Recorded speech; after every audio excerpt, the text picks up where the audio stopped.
Hello and welcome to another episode of Thoughtful Leaders by Collegedunia. And today we have Mr. Engineer B.S Yadav, sir, who is the Chancellor at IES University, Bhopal. So welcome to Collegedunia, sir. Thank you. Sir, our viewers would like to get a brief introduction about you. Good afternoon. I'm Engineer B.S Yadav. I'm Founder Chancellor of IES University. And apart from this initiative, we also run CBSE school. So I'm chairman there. So we run IES Public School, Bhopal and Shiva, 2 schools. Apart from this, we also are in preschool. So we run 3 preschool as well. Okay. So, sir, being the Chancellor at IES University, what is your philosophy of leadership and how do you describe your leadership style? So as a founder and leader, it's my prime responsibility to whatever the team is made up in those who are part of our team. So we always encourage them. And as a front person, so I try to lead us from the front and try to provide whatever basic facilities required to give the output. So unless you are not caring for their facility, caring for their issues, and giving proper and sufficient guidance for them, then you can expect some good work from them. So this is what we preach at our university. Okay. Sir, how does the curriculum of IES University Bhopal practice to be the best in the industry? So you see, we at IES University always believe in improvement. And our benchmark is not 1 or 2 players. So we always believe in comprehensive development. And the comprehensive development of the kids comes through comprehensive syllabus, comprehensive methodology, and total their complete development. So for to achieve these or all these goals, so our curriculum should be up-to-date. And we should include all those parameters which is required as we last more than a year. Entire country is debating on NEP 2020. And NEP 2020 also going to introduce so many initiatives which going to add the value in the personality of the student. So on these parameters, we have right from many years. We always give a platform value to the kids where they can perform better from their talent, whatever they have. So on these parameters we are working. So for this, developing the syllabus, developing the life skills. So for developing of syllabus, those who are technical or professional courses, we always, our board of studies consisting of the expert from industry, experts from academia, experts from that particular governance part, like those who are who is continuing associated or was associated with government department, how things are running. So we can provide the realistic syllabus which can really make a value in their personality and learning. So on these lines, we developed our syllabus for different courses, as I told you, for technical and professional courses, particularly where the fast changing effort is happening in the country.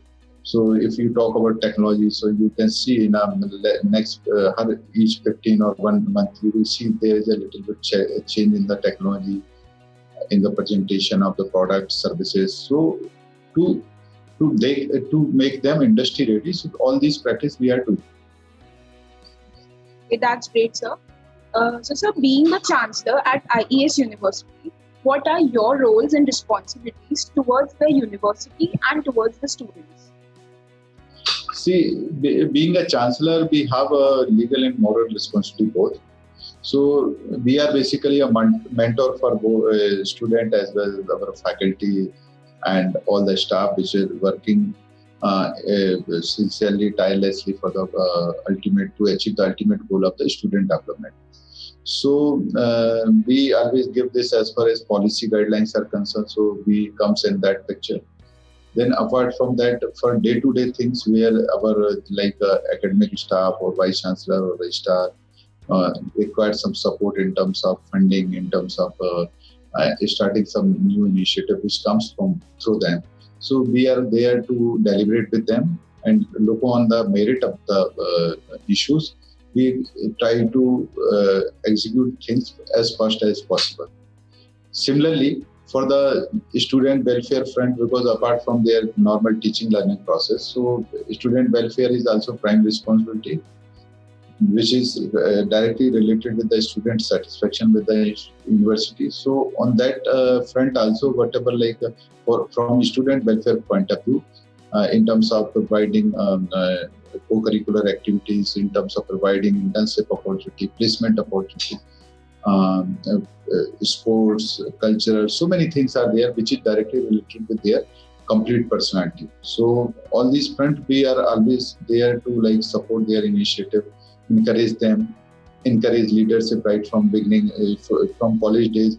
Apart from that, also develop the level of sincerity.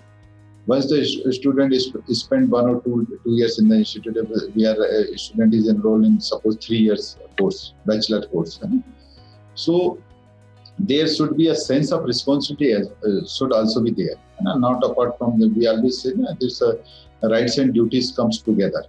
So on similar lines, these things are also important. If you being a student, if you are traveling with the time and you are completing your studies up out of 3 years, you completed 2 years. So after that period, you should be also focused as to how because our country is a service. We have a major we can absorb our major human resources in service sector. So from that perspective, we have to develop our student. Okay. So what do you want people to know that they might not know about IES University? See, as initially I told you that we are working on complete development of the kids. So academia is no doubt is our first choice.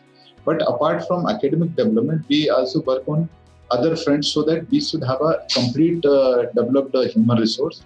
And that's come when you work on so many parameters. So this academic front, then co-curricular activity, sports activity, then latest technology, then interdisciplinary approach. Like if suppose somebody is studying commerce department or management department, he should be more exposed to IT field also, because you see now this penetration of information technology and computer science is there everywhere in all the walk of life. So it's not only that the computer engineers should know computer only.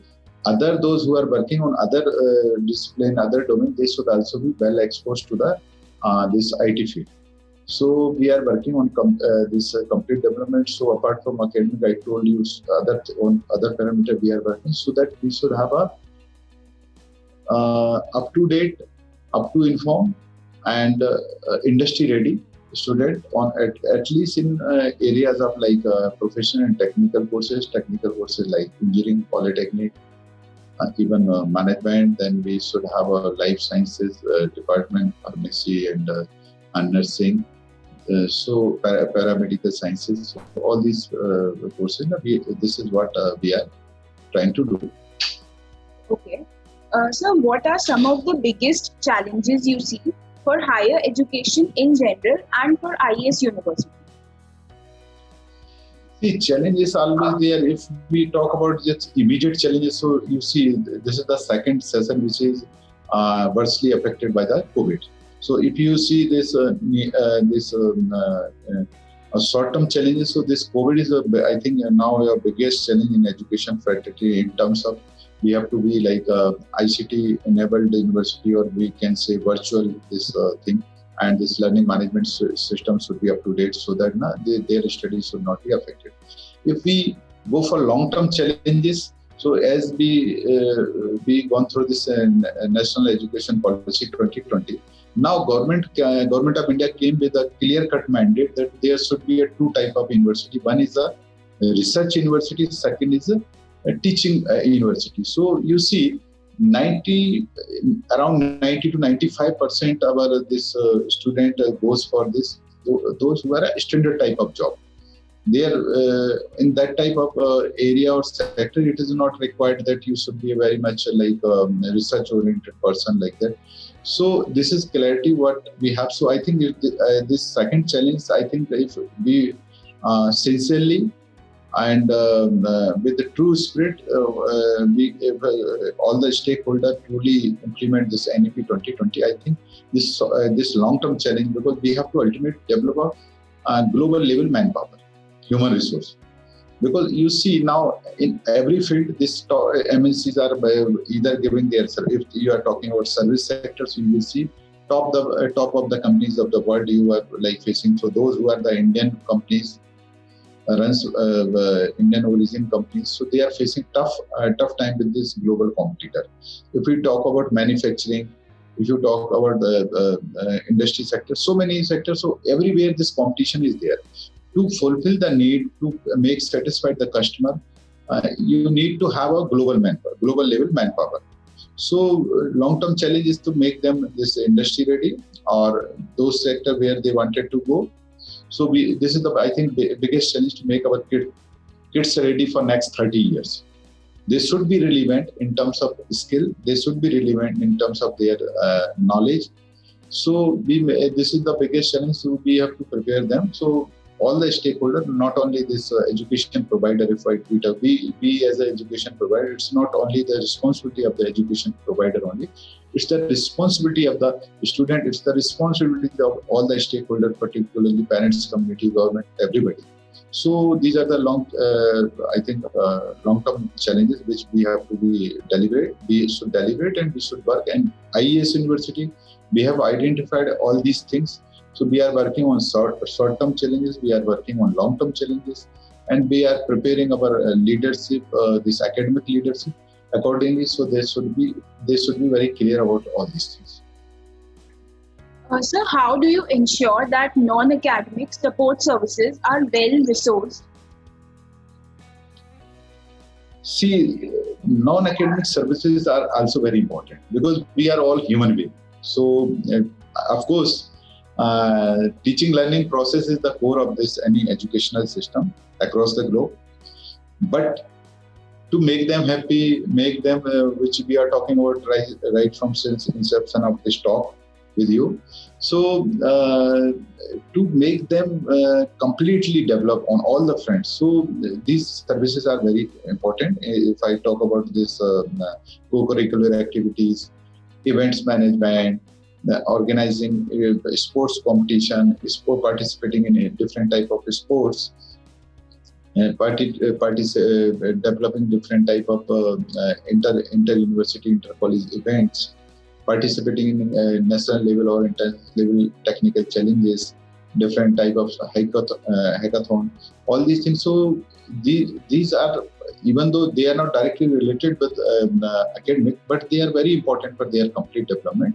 So as a good institution, every institution should focus on these other parameters as well. So we at IES University always believe in all these things should be run together with academics, and they are important in our opinion. Not only important, they are very essential for the development of the kids. Okay. So what do you see as the greatest strengths of IES University? Sorry? So what do you see as the greatest strengths of IES University?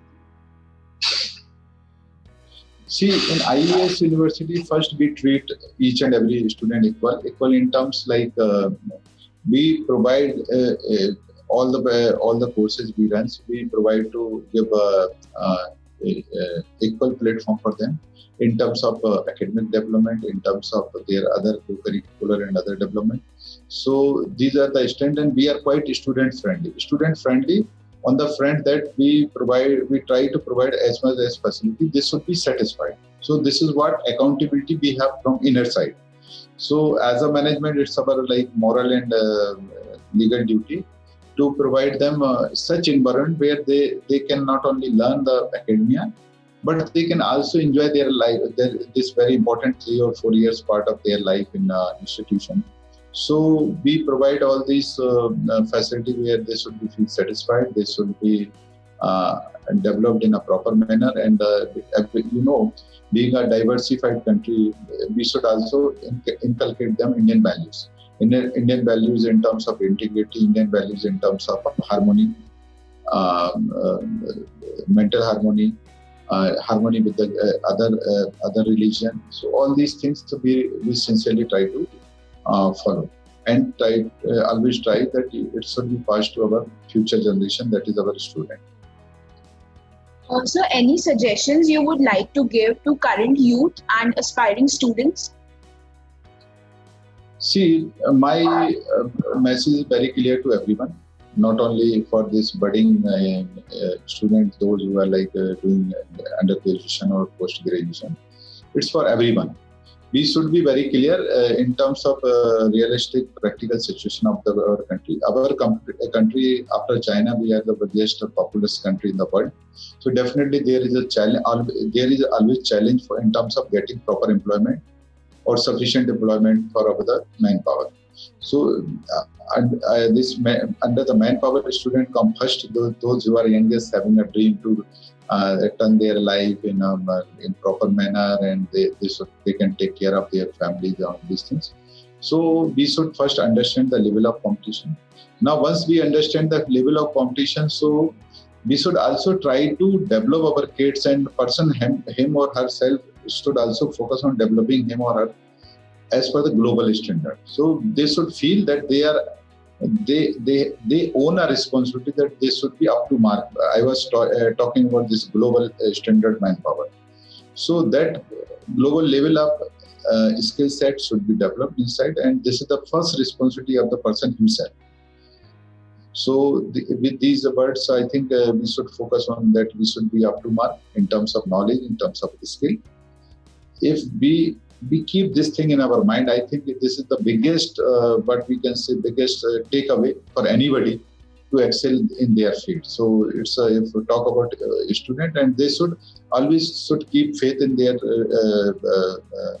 destiny, that their turn definitely will come if they work hard, they work it properly with planning, sincerely.